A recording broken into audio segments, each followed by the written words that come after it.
सत्ता की शुरुआत आज एक ऐसी खबर से करेंगे जिसके बाद पश्चिमी एशिया में युद्ध का नया मोर्चा खुल सकता है, क्योंकि ईरान समर्थक हूती विद्रोहियों ने रेड सी में मालवाहक जहाजों को डुबाना शुरू कर दिया है। लाल सागर में इन दिनों हूती विद्रोहियों के हमले का खौफ है। खौफ भी ऐसा कि रेड सी से गुजरने वाले मालवाहक जहाजों के क्रू मेंबर्स को बचने के लिए अपनी धार्मिक पहचान बतानी पड़ रही है। ऐसा इसलिए क्योंकि पिछले एक हफ्ते में हूती के हमले के बाद 2 जहाज रेड सी में डूब चुके हैं। हूती ने ऐलान किया है कि वो इजरायली बंदरगाह की तरफ जाने वाले हर मालवाहक विमान पर हमला करेगा। ऐसे में मालवाहक विमान ऑटोमेटिक आइडेंटिफिकेशन सिस्टम में अब अपना धर्म बता रहे हैं। ये सुनने में आपको अजीब लग सकता है, लेकिन जहाजों के पब्लिक ट्रैकिंग प्रोफाइल्स पर ऐसे संदेश साफ दिख रहे हैं। ऐसा ही एक संदेश है all Muslim crew on board, यानी जहाज पर सवार सभी क्रू मेंबर मुस्लिम हैं, इसीलिए हमला मत कीजिए। इसके अलावा जहाज का इजराइल से कोई संबंध ना होने वाले संदेश भी भेजे जा रहे हैं, जिनमें कहा जा रहा है कि हमारा इजराइल से कोई रिश्ता नहीं है, इसलिए हमें सुरक्षित जाने दें। ऐसे संदेशों में कुछ जहाजों ने लिखा all Chinese crew and management, यानी जहाज के सारे क्रू मेंबर और प्रबंधन चीनी हैं और वो इजराइल की कोई मदद नहीं कर रहे हैं। मरीन ट्रैकिंग डेटा से ये पता चला है कि ज्यादातर मालवाहक जहाज हूती विद्रोहियों को ये संदेश देने की कोशिश कर रहे हैं कि वो किसी भी हाल में इजरायली बंदरगाह क्षेत्र में प्रवेश नहीं करेंगे। हमलों से बचने के लिए अपनाई जा रही रणनीति ये समझाने के लिए काफी है कि लाल सागर में हूती विद्रोही कितने खतरनाक हो गए हैं। भले ही ईरान और इजराइल के बीच सीज फायर हो, लेकिन रेड सी में अभी आग बरस रही है। मालवाहक जहाजों के लिए ये हाई रिस्क जोन बन चुका है। वैसे तो रेड सी में हूती के हमले नवंबर 2023 से हो रहे हैं, लेकिन पिछले एक हफ्ते में ही 2 जहाजों पर हमला बहुत गंभीर संकट की तरफ इशारा कर रहा है। सबसे पहले 6 जुलाई को लाइबेरिया झंडे वाले मालवाहक जहाज मैजिक सीज पर हमला हुआ, जिसका संचालन ग्रीस की एक कंपनी के पास था। इस जहाज पर ड्रोन और रॉकेट ग्रेनेड जैसे छोटे हथियारों से हमला किया गया। हमले के बाद 22 क्रू के सदस्यों को बचा लिया गया, लेकिन मालवाहक जहाज समंदर में डूब गया। इसके बाद 9 जुलाई को इटर्निटी सी नाम के एक जहाज पर हमला हुआ। इस हमले के बाद 10 क्रू के सदस्यों को बचा लिया गया। वहीं 4 लोगों की मौत की पुष्टि हो चुकी है। 11 क्रू मेंबर अभी भी लापता बताए जा रहे हैं। लाल सागर में हूती के हमलों का खतरा अभी टला नहीं है। उनके नेता अब्दुल मलिक अल हूती ने कहा है कि जो भी कंपनी इजराइल से जुड़े सामान की ढुलाई कर रही होगी, उसे कोई रास्ता नहीं दिया जाएगा। उनके जहाज को समंदर में डुबो दिया जाएगा। ऐसे में ये चर्चा होने लगी है कि अगर रेड सी का ट्रेड रूट बंद हो गया तो ये दुनिया के लिए कितना बड़ा संकट होगा।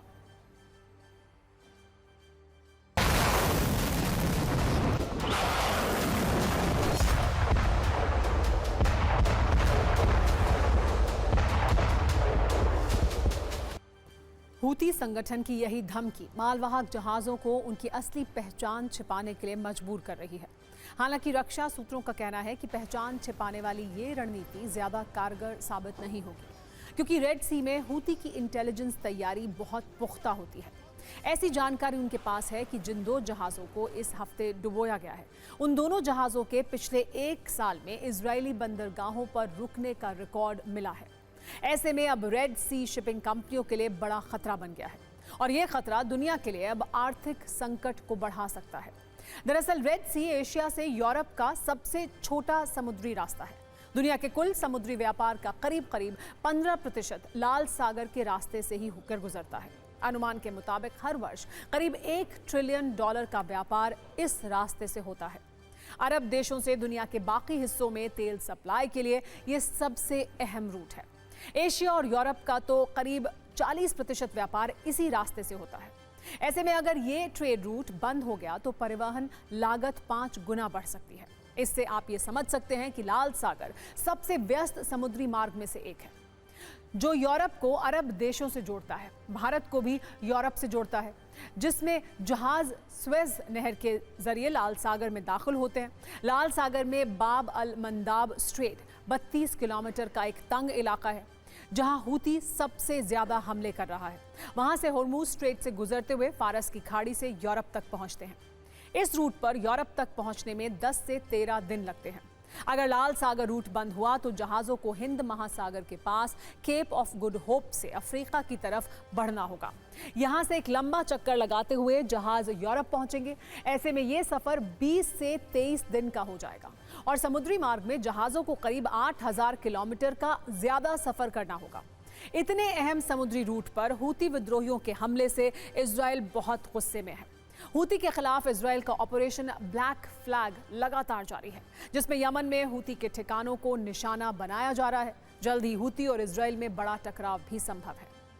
सत्ता में अब बात करते हैं एक ऐसी खबर की जो वैसे तो मध्य प्रदेश की है, लेकिन इसका भावनात्मक जुड़ाव देश के हर हिस्से से है, हर शहर से है, हर परिवार से है, हर घर से है।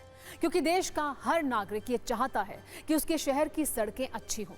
देश का हर नागरिक अपने विधायक से, सांसद से, मंत्री से, सरकार से यही उम्मीद करता है कि बिजली, पानी, सड़क जैसी बुनियादी सुविधाओं में उसे कोई परेशानी ना हो।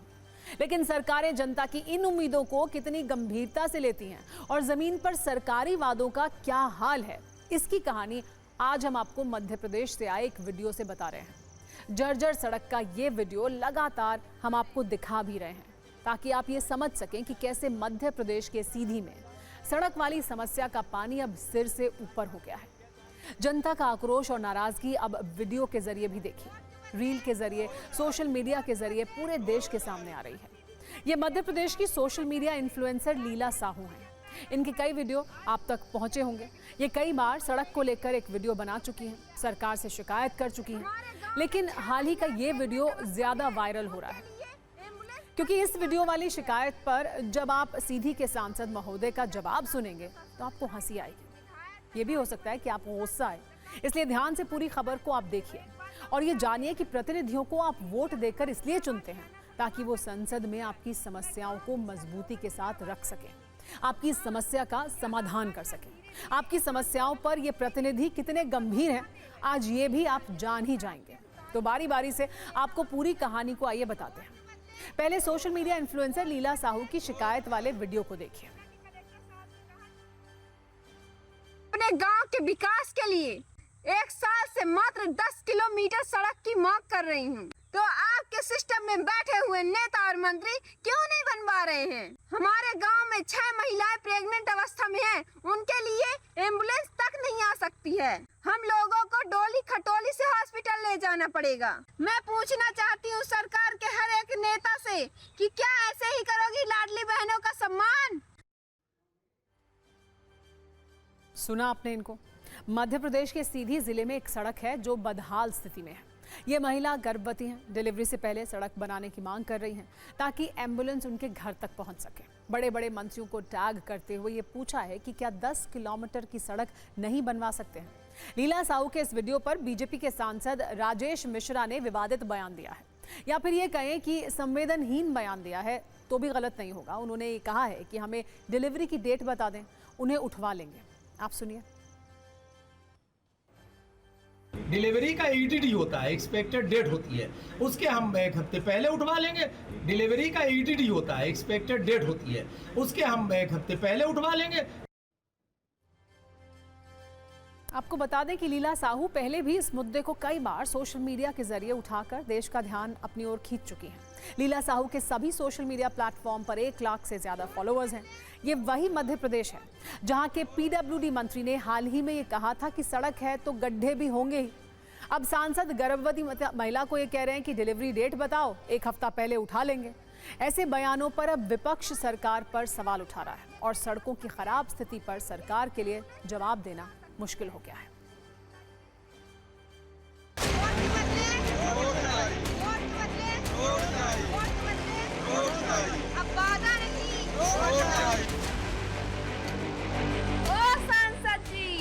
अपना जब हिम्मत नहीं रही है ये रोड का बनवा ले कहीं, तो अपना झूठ के हमसे वादा काहे की है?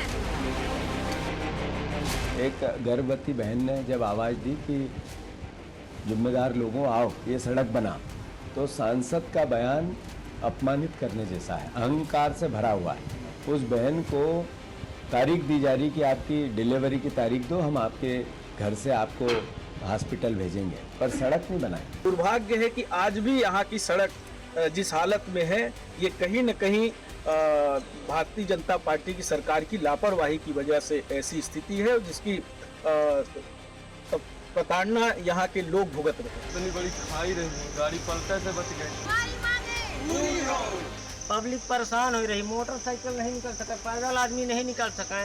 तो मंत्री जी कहा थे कि हमारे पास पैसा नहीं है, तो जब जनता से ही टैक्स लीन जाता है सरकार द्वारा, वो टैक्स के पैसा कहाँ जाता है? अगर डोली खटोली से प्रेग्नेंट लेडीजन का ले जाएगा और कुछ भा तो हम बता दे थे कि हम महिला सशक्तिकरण के पावर दिखा देवे। कहानी सिर्फ मध्य प्रदेश के एक शहर की नहीं है, एक सड़क की भी नहीं है, एक पुल की भी नहीं है। पिछले कुछ महीनों से अलग अलग शहरों से ऐसी शिकायतें आ रही हैं। TV9 भारतवर्ष की टीम MP की सड़कों का वास्तविक हाल जानने के लिए अलग अलग इलाकों में गई। आपको सिर्फ 120 सेकंड की वीडियो रील में दिखाते हैं MP की सड़कों का हाल क्या है।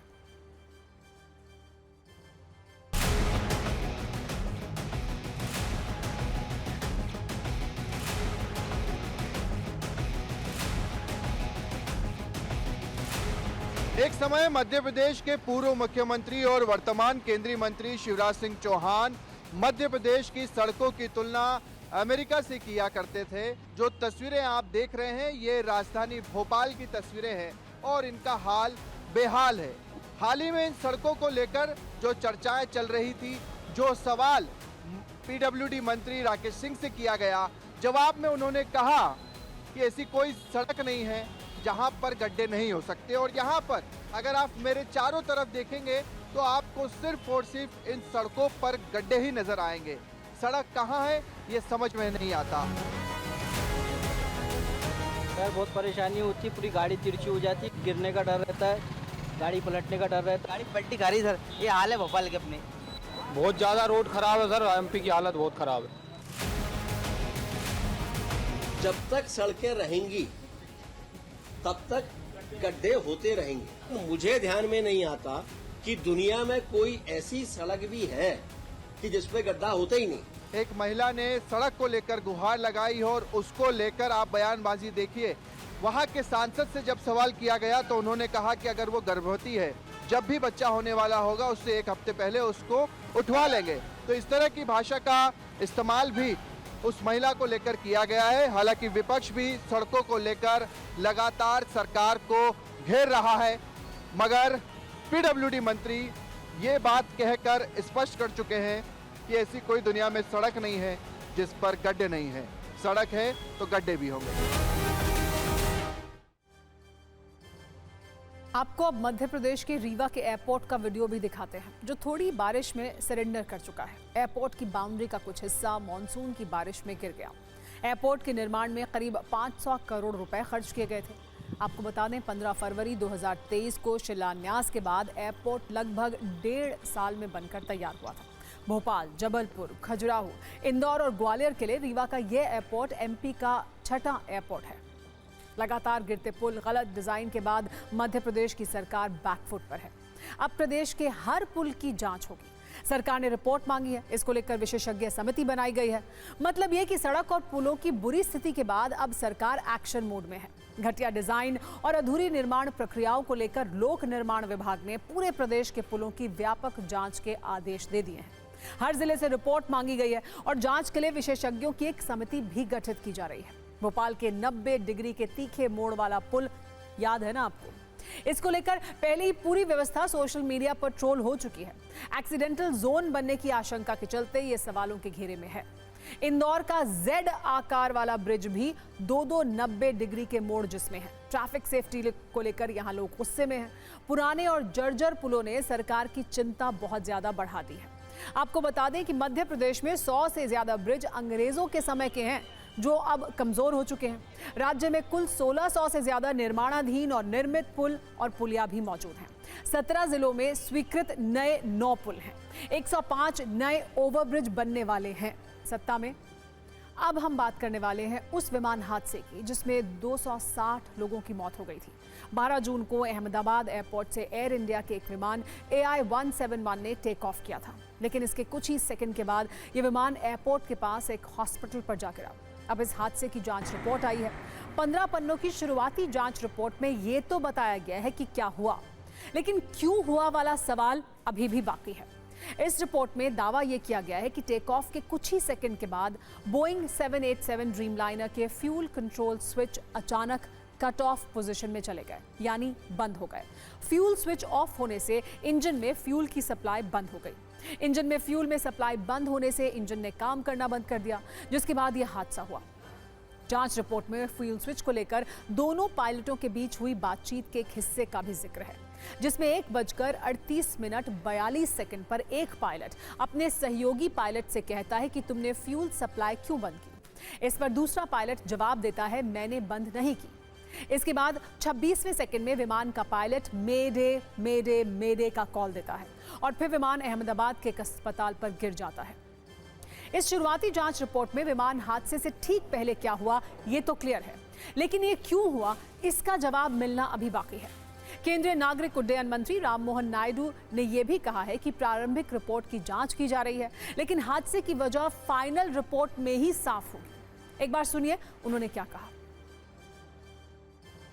To do a very transparent, very mature, professional way the investigation has been done, and also all the international protocols have also been respected and followed. And regarding the report, this is a preliminary report right now, and from the ministry we are analyzing the report, but I think it would be better if we can comment on it once the final report comes in. जैसा कि नागरिक उड्डयन मंत्री राममोहन नायडू खुद कह रहे हैं कि अभी हादसे के निष्कर्ष पर नहीं पहुंचा जा सकता, लेकिन सवाल यह है कि अगर पायलट ने ईंधन का स्विच नहीं बंद किया था तो उड़ान के सबसे अहम दौर में एयर इंडिया की फ्लाइट के दोनों इंजनों की ईंधन सप्लाई कैसे रुक गई? फ्यूल सप्लाई रुकने का जिम्मेदार कौन है? क्या विमान की सही से जांच नहीं की गई थी? अगर जांच की गई थी तो फिर समस्या क्यों आई?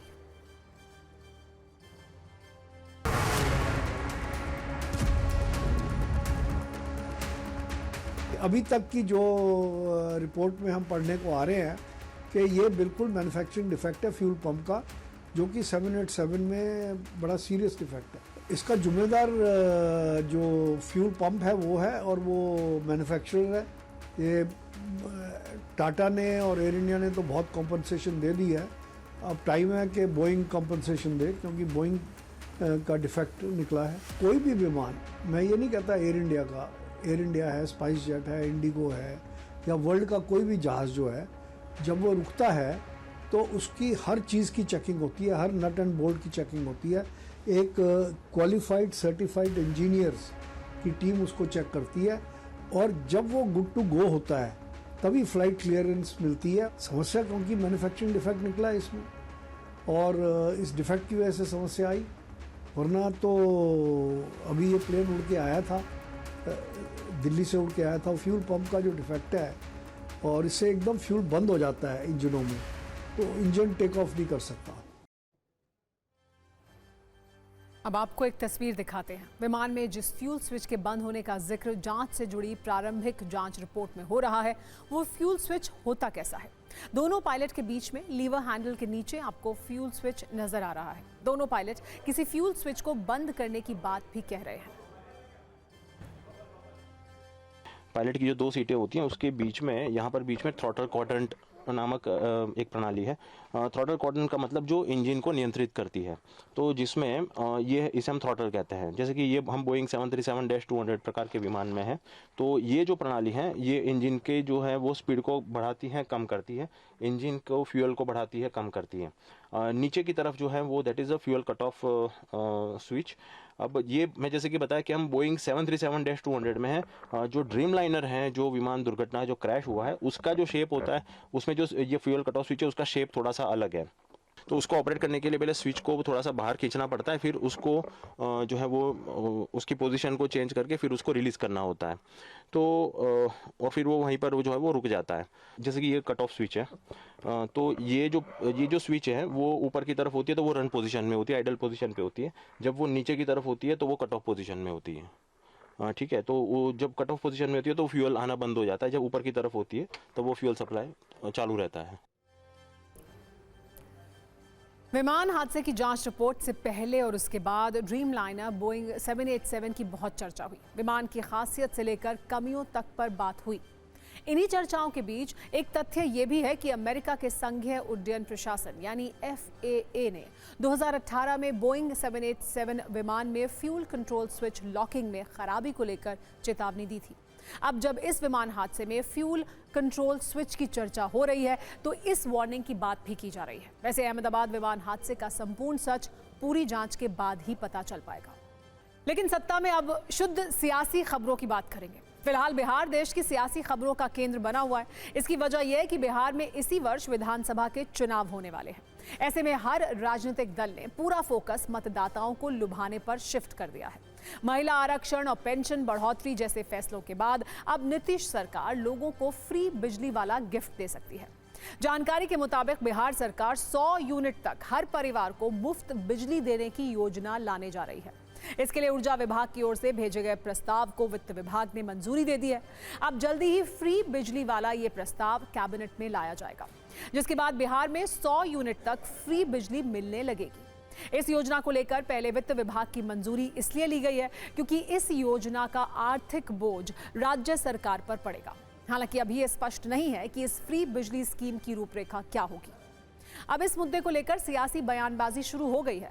आरजेडी के नेता तेजस्वी यादव सरकार की इस घोषणा को अपने वादों की ही कॉपी बता रहे हैं। कल TV9 भारतवर्ष के पॉलिटिकल कॉन्क्लेव में भी तेजस्वी यादव ने इसको लेकर नीतीश सरकार पर कटाक्ष किया था। सुनिए उन्होंने कहा क्या था। हमारा बिजली नीतीश कुमार जी के चेहरा को देखने के लिए हर घर बोलता है और जिनको अपच है कि नीतीश कुमार जी ने विकास नहीं किया है उनसे हाथ जोड़कर विनम्र अनुरोध है कि अपना घर का बिजली कटवा लीजिए, तार नोच लीजिए और घर में ललटेन टांग लीजिए। बिहार की डबल इंजन की एनडीए सरकार की विदाई का समय है और चुनाव है तो चुनावी घोषणा में वही सब घोषणा कर रहे हैं जो तेजस्वी यादव जी के दूरदर्शी सोच ने पहले ही इस सारे चीज़ों की घोषणा की है कि तेजस्वी सरकार बनेगी तो हम 200 यूनिट बिजली फ्री देंगे। अब ये सरकार कह रही है कि 100 यूनिट बिजली फ्री होगा, ये प्लान सरकार कर रही है। तेजस्वी जी आगे आगे चल रहे हैं, सरकार ये पीछे पीछे नकलची सरकार बन गई है। ये सरकार की विदाई में ही बिहार की भलाई है। हाल के दिनों में बिहार में न केवल बिजली की मांग बढ़ी है बल्कि उत्पादन भी बढ़ा है। ऐसे में ऊर्जा विभाग द्वारा 100 यूनिट तक की फ्री बिजली देने का प्रस्ताव ऐतिहासिक और स्वागत योग्य है। इससे बिहार की जनता को बहुत बड़ी राहत मिलेगी। हमारी सरकार जो कहती है वही करती है।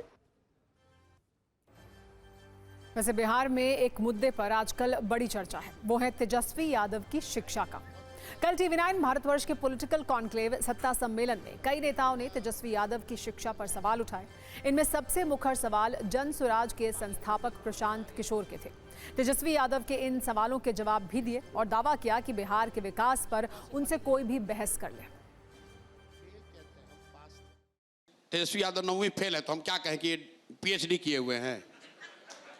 अब ये पर्सनल अटैक कैसे हो गया भाई? हमारा इससे कोई लेना देना नहीं है कि 9वीं फेल है कि 14वीं फेल है। तेजस्वी यादव DPS RK पुरम में, आप भी दिल्ली में रहती हैं, DPS RK पुरम में पढ़ते थे, 9वां पास वहां से नहीं कर पाए।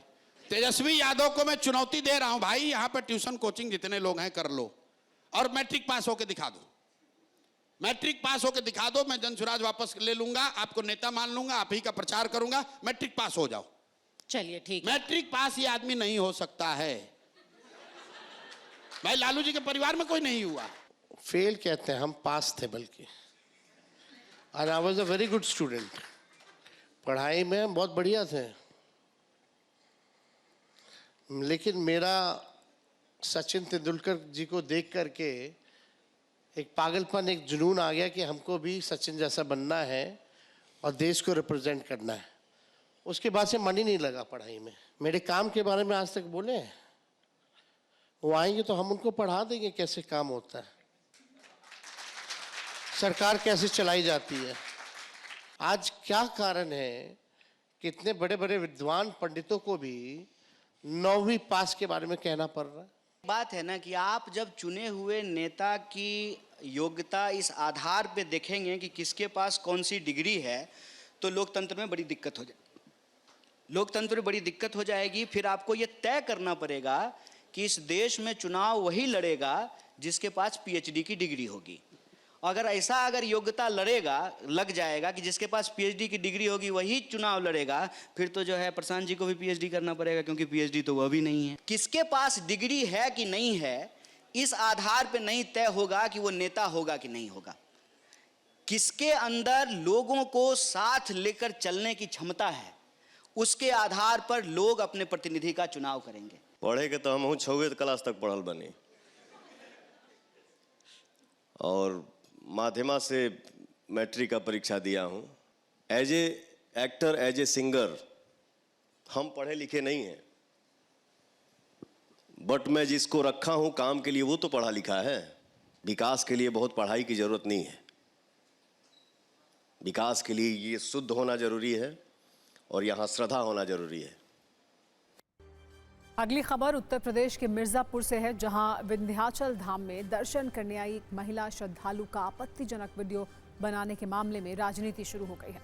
उत्तर प्रदेश कांग्रेस ने एक सोशल मीडिया पोस्ट कर यह आरोप लगाया है कि इस मामले का आरोपी बीजेपी से जुड़ा हुआ है। यूपी कांग्रेस के सोशल मीडिया पोस्ट में लिखा गया है कि प्रदेश वासियों के लिए एक जरूरी सूचना। मिर्जापुर से बीजेपी विधायक जो खुद को मोदी का परिवार बताते हैं, उनके होटल में स्नान कर रही महिला का वीडियो बनाया जाता है। कृपया भाजपाई नेताओं के होटलों में ठहरने से बचें। भाजपा और भाजपाइयों का चाल, चरित्र और चेहरा अब सबके सामने है। दरअसल एक महिला श्रद्धालु मिर्जापुर में मां विंध्यवासिनी मंदिर में दर्शन के लिए पहुंची थी। महिला एक होटल में रुकी थी। होटल का नाम रत्नाकर होटल है। आरोप है कि इस होटल में कर्मचारी ने महिला का अश्लील वीडियो रिकॉर्ड करने की कोशिश की। महिला ने तत्काल शोर मचाया और अपने परिवार वालों को बुलाया। तब तक कर्मचारी भाग गया। परिवार की शिकायत पर होटल के सभी कर्मचारियों की शिनाख्त परेड कराई गई तो महिला ने कर्मचारी को पहचान लिया। पीड़ित महिला का आरोप यह है कि होटल प्रबंधन मामले को दबाने की कोशिश कर रहा है। हालांकि पुलिस ने इस मामले में केस दर्ज कर आरोपी को गिरफ्तार कर लिया है। वीडियो बनाने वाले आरोपी का देश के बड़े बड़े राजनेताओं के साथ तस्वीरें भी हैं। आरोपी बड़े बड़े नेताओं को मां विंध्यवासिनी मंदिर में दर्शन पूजन भी कराता था। अब इस पूरे मामले में राजनीतिक एंगल यह है कि यहाँ के स्थानीय विधायक हैं रत्नाकर मिश्रा। बताया जा रहा है कि रत्नाकर होटल बीजेपी विधायक रत्नाकर मिश्रा और उनके परिवार वालों का है। इसी को लेकर कांग्रेस बीजेपी पर हमला बोल रही है।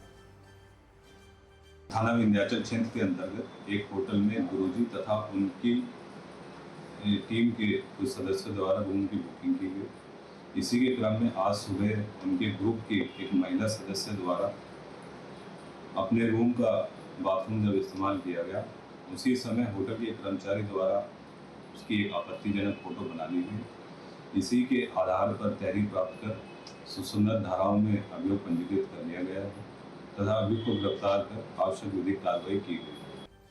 सत्ता में अब बात करते हैं ऐसी मर्डर मिस्ट्री की जिसमें हत्या बेटी की हुई है और हत्या का आरोप पिता पर है। गुरुग्राम में राधिका यादव हत्याकांड की चर्चा हर तरफ हो रही है। इस हत्याकांड की कई थ्योरी सामने आ रही हैं, लेकिन सवाल यह है कि सच्चाई क्या है।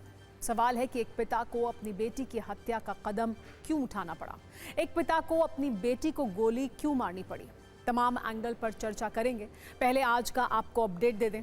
आज राधिका यादव के पिता को कोर्ट में पेश किया गया। अदालत ने 14 दिन की न्यायिक हिरासत में भेजा है। आपको ये बताते हैं कि अब तक की पूछताछ में दीपक यादव ने क्या बताया है। दीपक यादव ने कहा है कि पिछले 15 दिन से सोया नहीं था। वो घर में बेचैन घूमता रहता था, घर में ही किसी से बात नहीं करता था। राधिका का सोशल मीडिया अकाउंट डिलीट कराया, बार बार राधिका पर एकेडमी बंद करने का दबाव बनाया, लोगों के ताने से अक्सर परेशान रहता था। ये भी कहा कि लोग बेटी की कमाई खाने का ताना देते थे। राधिका ने कई बार भरोसा रखने के लिए बोला। राधिका ने कहा कि 2.5 करोड़ खर्च किए बर्बाद नहीं होने दूंगी। लेकिन सबसे ज्यादा चर्चा राधिका की चैट की हो रही है। राधिका ने अपने पिता के साथ संबंधों को लेकर कोच से बात की थी। हमारे पास चैट है जिसके शब्दों से आप अंदाजा ये लगा सकते हैं कि राधिका यादव के पिता टेनिस एकेडमी से नाराज थे। एक चैट का हिस्सा आपको दिखाते हैं जिसमें राधिका अपने कोच से क्या कह रही है, वो देखिए इस चैट में साफ तौर पर दिखता है। ये चैट है, कोच के साथ राधिका यादव की बातचीत है। मैंने पापा से बात की, मना कर रहे थे, सब सुनकर कह रहे थे कोई पॉइंट नहीं है, कितने ही बचेंगे। ये चैट है। इसके बाद जो कोच के साथ पूरी चैट है उसमें और भी इस तरह की बातें सामने आती हैं जो बताती हैं कि किस तरह का तनाव था। इसके अलावा ये भी कहा जा रहा है कि राधिका घर से निकलना चाह रही थी। उसको ये लग रहा था कि वो अपने ही घर में कैद है। चैट से ये स्पष्ट है कि राधिका घर से कहीं दूर जाना चाहती थी, थोड़ा टाइम अकेले रहने की बात कर रही थी। चैट में घर में पाबंदी का भी जिक्र उसने किया है।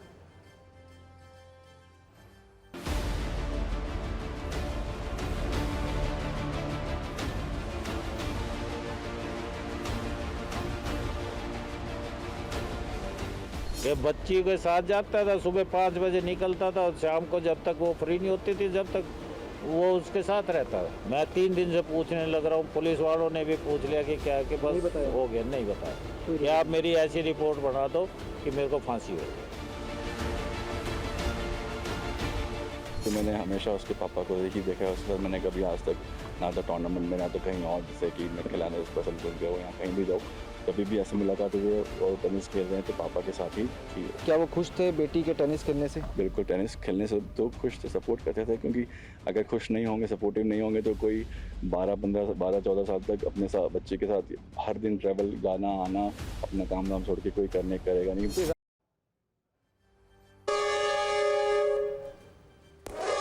बच चुका है, यानी सत्ता में आज का वक्त खत्म हो गया है। कल शाम 7 बजे आपसे एक बार फिर मुलाकात होगी।